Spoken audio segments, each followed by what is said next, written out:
Hey YouTube, just wanted to make a little video today where I plant a bunch of microgreens, show you how I do that if you haven't seen that already. Some things that maybe I don't show you that often. And also, I wanted to actually take the time to, hang up my camera so you could actually see me work for a minute.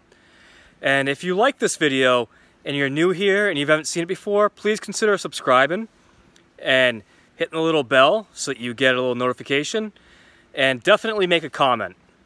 So with that, let's get started.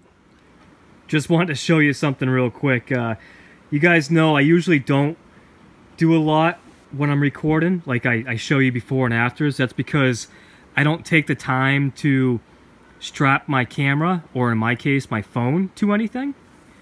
So what I did just now is I made myself a nice little tripod. And so what I'll be doing is I will take the same metal plastic wire stuff that I use to tie it all together, and I will strap my phone to this, and then you'll actually be able to see me work while I ramble on.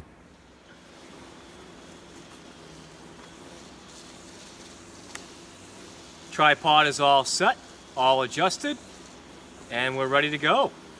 I've got some trays here laid out. Got some soil right here.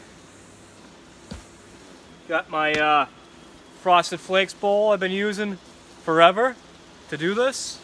I think tomorrow I'll finally upgrade to something that's 1 scoop instead of 3.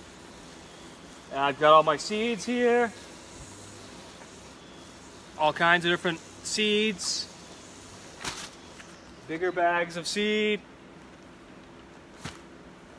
So anyways, what I thought I would do here is I would just plant a bunch of microgreens while I talk. So what I'm going to do is I want to plant quite a few things that don't get stacked. So I've got some basil I want to plant. I want to plant some dill, and maybe some red garnet amaranth. You can never have too much of that. And what I normally do is I'll stack like 3 trays, and then my final tray will be a tray that I don't stack anything on, and that's where I'll use the basil and such.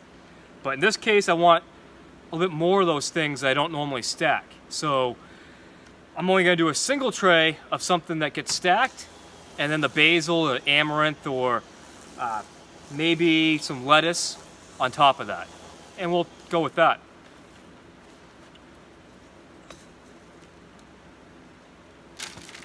Putting in my soil, 3 scoops of Frosted Flakes.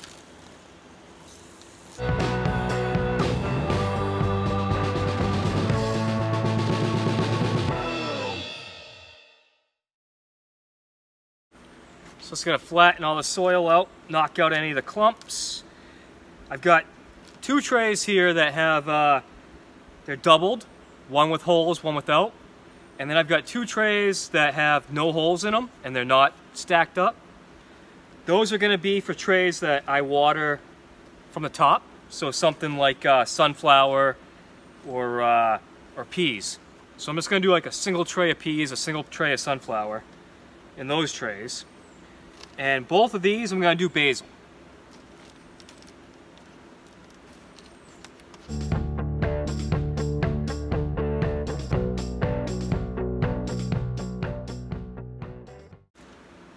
Down at the end here I did just 2 scoops of soil, where I normally do 3.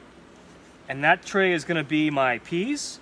And after I seed it, I will cover the seeds with another scoop of soil. So I plant all my seeds dry. I never soak anything. I don't think you really gain anything from soaking, unless you're planting seeds that you're not sure if you trust them, the quality of them. Maybe they have, pathogens or whatever you want to call that, or maybe they could just be dirty. So then you want to soak them, because you want to make sure that you sterilize them with hydrogen peroxide or whatever it is you're using. All my seeds come from True Leaf Market, and I don't feel the need to sterilize them. Some of you may disagree with that, but whatever. Gonna water them all down. It's just the soil.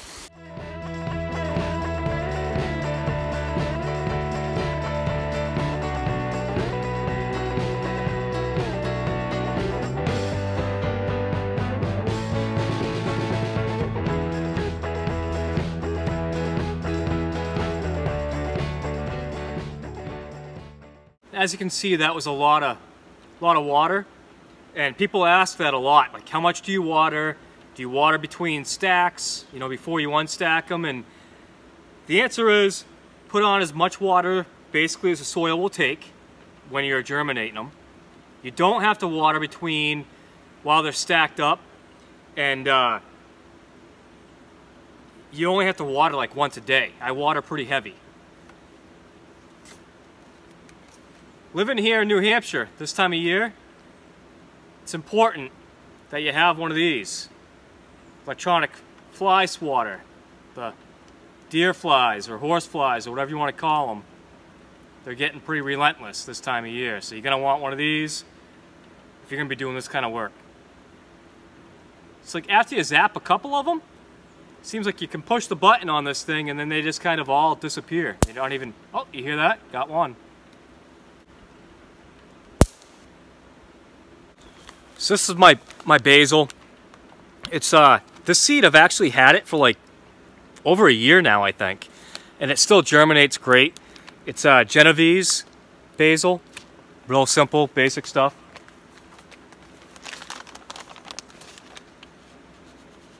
One of the things with basil is you don't want to put on too much. Basil has like a gelatin coating that will build up on the seed, and it will stick together, and then clumps of seed will come up together, or ones that sprouted really well will pull up other seeds, and you don't want that. So I use just under a tablespoon, which I'll have to weigh that for you guys at some point, and I spread that as even as I can, trying not to have seeds stuck together.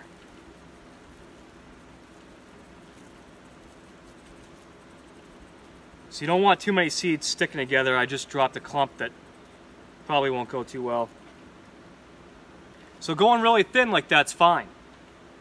When you're seeding microgreens, you have a tendency to want to like put on a ton, but that's just going to cause problems later for certain greens. Nice and light and even. You'll be able to get some nice basil plants that won't have a bunch of ugly seeds stuck to them. You'll be able to harvest them nice and easy. I would rather personally have to do 2 trays to get that what other people could harvest out of 1 tray, and have it harvest really quick, really easy, really clean. To me, that's more important. The harvesting is probably one of the hardest parts of growing microgreens, or one of the most labor-intensive parts. Here I've got some sunflower. I buy it by the 5-pound bag. Makes a lot more sense to buy it by 5 pounds than it does by a pound. Makes a lot more sense to buy by 25 pounds than to buy 5 pounds, but the 5 pounds, it lasts me a little while. I don't sell a ton. I'm usually growing like 2 trays at a time of sunflower, so I don't need a whole lot of it. What I'm doing is I'm trying to cover the soil evenly with this. I don't weigh it. I have weighed it in the past, so I know how much I'm using, but when I'm actually planting it, I just put it on to look how I think it should look. I want nice, even, complete coverage, but I don't really want a whole lot of seeds stacking on top of each other. And again, this is the same idea as with the basil, but not as extreme, where I'm going for a clean, easy harvest more than I am for maximum production. I'm almost never going for maximum production per tray. I've got room. Soil's not that expensive. I pay about $1 per tray. And I'd rather make the harvesting easy, clean, less seed holes, because everything's had room to sprout. With sunflower, if you pack it in too tight, you'll get a bunch of them that kind of are undergrowth that stay underneath the big ones. and they'll hold their seed hull and they won't really pop. And so I try to avoid that by just kind of keeping them nice and airy, giving them some space to grow. Here I've got some speckled pea. Same idea as a sunflower. I basically cover the entire flat of soil. Not really stacking them on top of each other, just kind of making a nice even spread of them. Also not weighing them, just getting a nice even coverage. Peas are so inexpensive that unless you were some massive corporation or whatever, you don't need to worry about a few grams of seed here and there, and they're all going to grow really well. So just go ahead and put nice coverage on and you'll get a nice tray.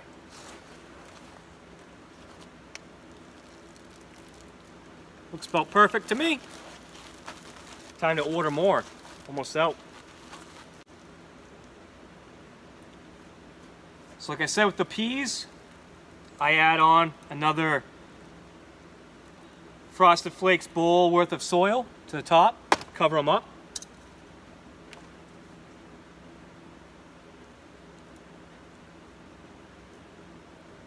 Just kind of spread the soil around, trying to get it all covered up.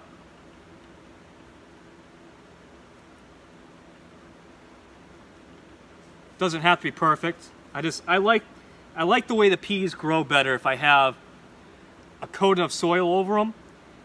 In my experience, I get better germination. They grow cleaner.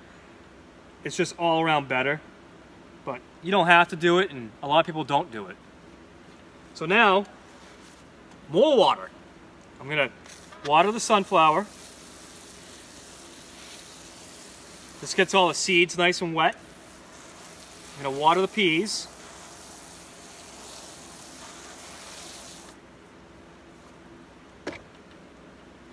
I'm going to take one of the basils, I'm going to stack it on top of on the pea. I'm going to take another basil, and I'm going to stack it on top of the sunflower. So I could have done that all in one stack, but then I would only have one top tray, but I want two. So that's why I have the two basils. Now these are going to go in the Microgreens palace over here, and they will get lids upside down, or trays upside down, to act as lids over the basil while it germinates. And something I'd like to show you already, you can already see it. Remember I was telling you about how the basil will have like a gel coat on it? I don't know if you can see like the gray coating. You might not be able to see it in the camera. I won't know until I run the video back, but they're already gelling up. And the problem is, if you have clumps, the gel sticks together. And it creates all kinds of problems when you're trying to harvest them and when they're trying to germinate and sprout. So another little tidbit about basil, and it's the same with most microgreens, but especially amaranth, is that you want that dome over the top, like the upside down tray, and you're going to leave it there until you've got the height that you want out of the sprout. So what your ideal harvest height is, you want to keep it in the dark until you get the stems to really stretch up to that height, and then put them in the light, because things like basil and amaranth, they really won't grow much taller after you introduce them to light. So amaranth, it sprouts pretty quick and it germinates really quick, but if you leave it only like a 1/4 inch high when they're all first germinated and then put it under the light, you're kind of stuck with that height. And you really don't want that, because you want to be able to harvest them and have a nice stem. A little bit more stem means a little bit more yield. So instead of getting like 1 ounce per tray, you can get 2 ounces per tray. It's going to make it way easier to harvest. That's really the biggest reason for me, is you want a nice little stem that you can actually, get in there and harvest it. Where if you have it too close to the soil, it makes that really difficult. 4 more trays here. All of them are double stacked, with ones without holes and then ones with holes.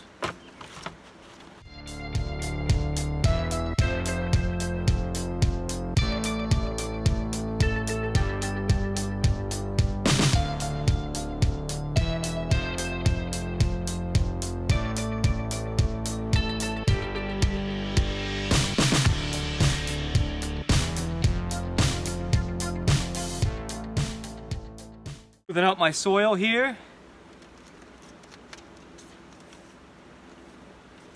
I think I'm gonna plant some mustard and amaranth and 1 dill. I'll show you how I do the dill. It's been working really well.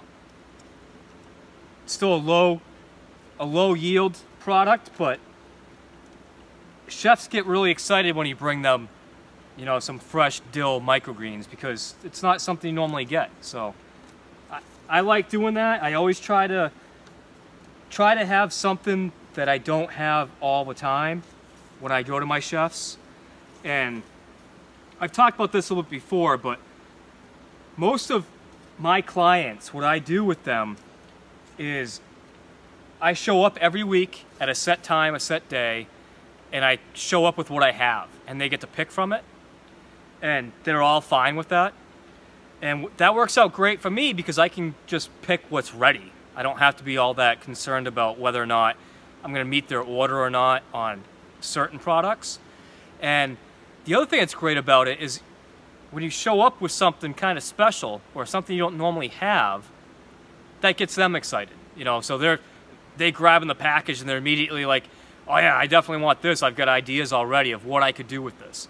So like that's kind of a good thing you can do with some of your clients, is give them something you don't always have. Even if it's something they could possibly buy somewhere else, when you show up with something special, something different, it gets them kind of excited, and that should get you excited as well.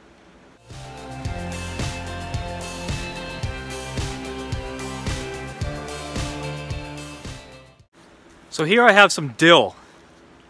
That seed is a little over a year old because it was something I tried growing early on and then I quickly gave up on it.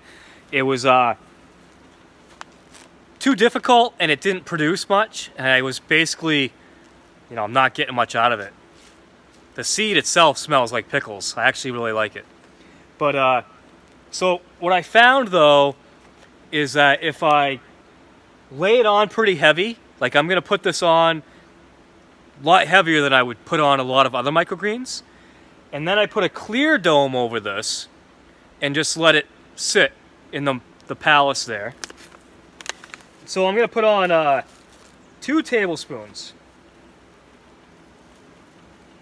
Not worried about the seeds touching each other on this. It's gonna grow just fine. Still want to try to keep it even though. I don't really want piles of it.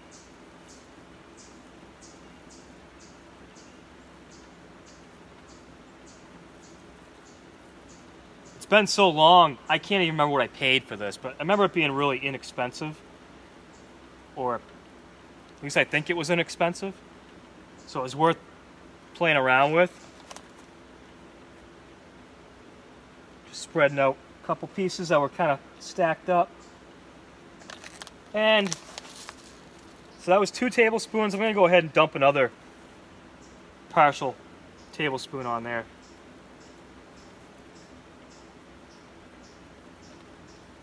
It's such a light plant that you really need to put it on pretty heavy if you're going to get any production at all out of it. So that was about close to 2.5 tablespoons. I don't know what that weighs. And then that will just go a clear dome right on that. Here's just some 4 ounces of red garnet amaranth. I don't know why I bought 4 ounces. I should have bought a pound at least. But this is definitely a customer favorite. With this, it's extremely important, and I have a whole video on how to grow red garnet amaranth. If you haven't seen it already, go check it out. It's really important that you don't put too much seed on. It's extremely important that you don't have clumps. Amaranth likes to have dampen off issues, and that's what you're trying to avoid by putting it on really light. So you want it on really light. You don't want to water it too often, and that's kind of the trick, along with what I said about keeping it in the dark, you know, long enough to get a nice tall stem. So I'm going to go ahead and sprinkle this on, putting on less than a tablespoon.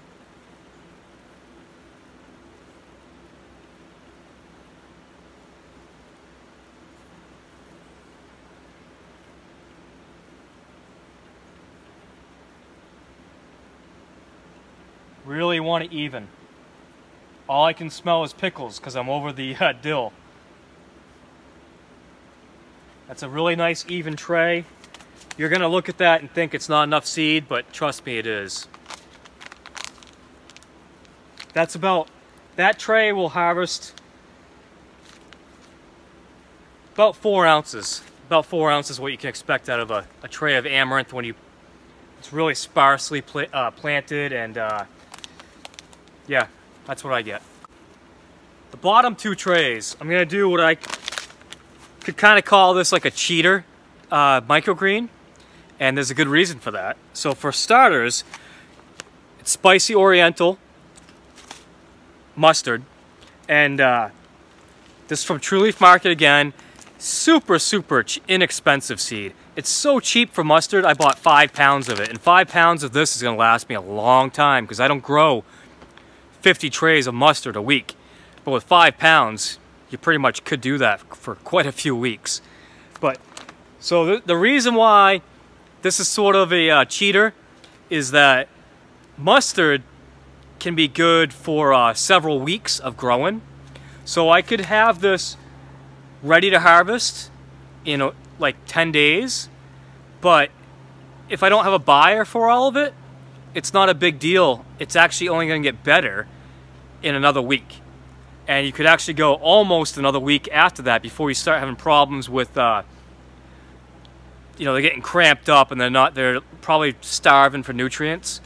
But, so you can go anywhere from a week to 3 weeks out with mustard. The nice thing is that the longer it goes, the first true leaves on mustard actually taste very good, and they even look really nice. And so if you can get those first true leaves to actually start really coming out, they look great as a microgreen. And so it's sort of a cheater because what I like to do is have a few trays of mustard that are just kind of like there. And if I need to make a mix, or if I need to fulfill an order I really didn't plan for or whatever, well, I've got that mustard that's ready to go. So I hope that makes sense to you guys. With this, I also go kind of light.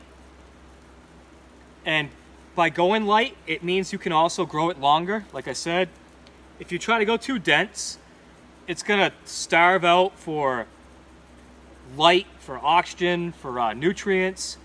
So you really wanna keep it kind of light, and that way this tray will still be good 3 weeks from now.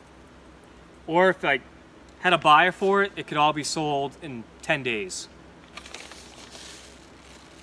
So that's just 1 tablespoon there. I'm gonna do the same thing on this one.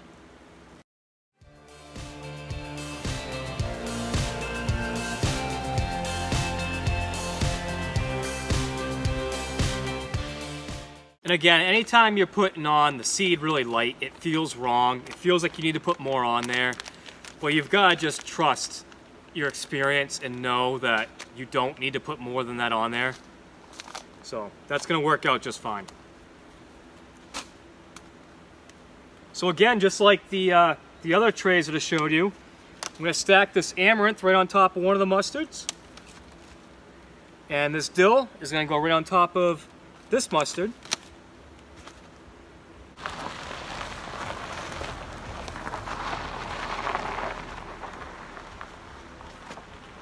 My wife and kids just got home, so it might get noisy. But so I have this clear top, and I'm going to put that over the dill. And that dill's going to live in this clear top for, I don't remember how long it takes, but it takes quite a while for dill to really germinate. It might be a week, maybe a week and a half. And the amaranth will just get a tray upside down, flipped on top of that, and it will stay in the dark for about 4 days, 3 to 4 days.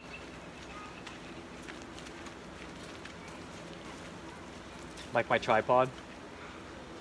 Why don't I have one? I made it. Why did you make it? So, my wife brought home dinner, and we're gonna go eat. I think this video is probably long enough. Probably lost 2/3 of you that started watching it anyways. You got tired of me rambling on, but I really hope that you found some valuable information in what I said and what I showed you. I've shown you a lot of this already, but you know, it's nice to be able to show you stuff while I'm actually working, which is not something I do all that often outside. But now that I've got my fancy tripod, there you go. So, you know, if you like this video, please subscribe, definitely comment, ask questions, visit my website, brabantfarms.com. There's a whole grow your own section on there. I'll put the link to that up here. And yeah, thanks for watching.